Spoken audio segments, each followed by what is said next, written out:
each and everyone specialty is here. We're the group 2 and my report is about section 11 to 13. I'm Christine De La Flor and here are my report.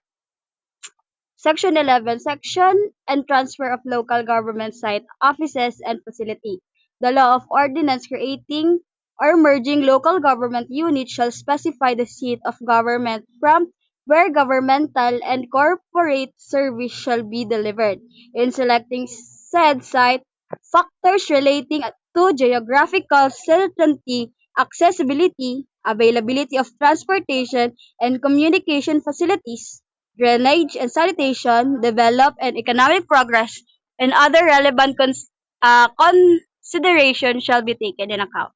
So dito sa Section 11, Section of Transfer Local Government Site A, dito sa law or ordinance na to, it's all about the creating or the merging of local government into specify to seat or the government from from where governmental and corporate service shall be delivered. So dito sa paglilipat or pagbuo ng isang community or local government unit, dapat pasok siya sa mga pasok siya dito sa mga bagay na sinabi dito, such as yung factors relating sa geographical or sa centrality. So dito kailangan yung itatayong government unit or i-merge na local government unit is dapat ah kailangan pasok siya sa lugar na pagtatayuan nun or madali siyang i-access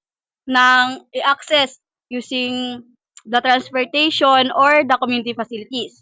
And also, dapat meron din siyang proper drainage and sanitation and dapat develop ang economic progress nito or may development and progress economic. And other relevant consideration shall be taken in account. So, dapat lahat ng mga bagay is relevant siya or karapat-dapat siya dun sa lugar na yon.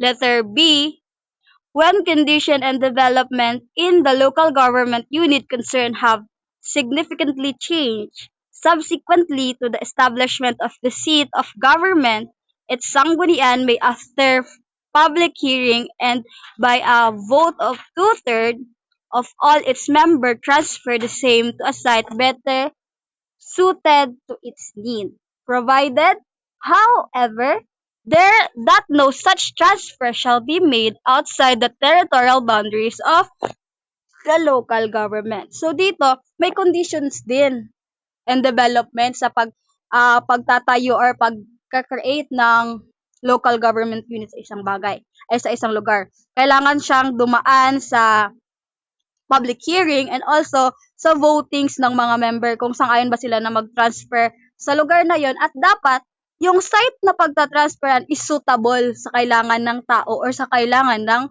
mamamayan na nandoon. At walang transfer na mangyayari na lagpas ng boundaries ng local government unit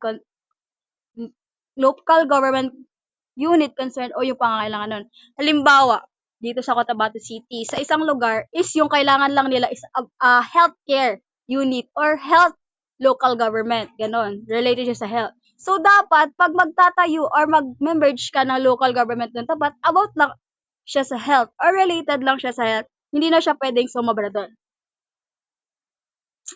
The old site, together with the improvements thereon, may be disposed of by the sale or lease or converted to such other use as the sanggunian concerned may deem beneficial to the local government unit concerned and its inhabitants. So yung dating site or yung lumang community local government na yon or yung office ng local government na yon is kasama yung pag-improve nun is pwede siyang ma-dispose into sale or lease of converted siya sa other sanggunian concerned or halimbawa health center yung inilipat or ginawa.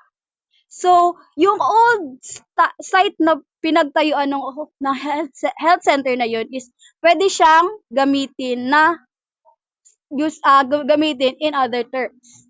Like, kung health doon, then dito is yung dati is proper drainage or about sa about sa community, pwede niyo siyang gawin ng ganun basta beneficial siya sa local government o sa pangangailangan nung place na yon or yung dating place na yon. Local government office and facility shall not be transferred, relocate, or converted to other use unless public hearings are first conducted for the purpose and the concurrence of majority of all members of sanggunian concerned is obtained.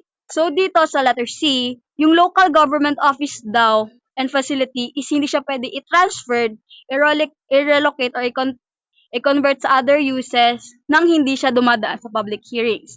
Dapat before gawa ng other move or kung gusto gawing ibang office or ma-relocate or ma-convert into other uses of the local government unit, dapat dumaan siya sa public hearing and dapat din alam doon sa public hearing na yun is doon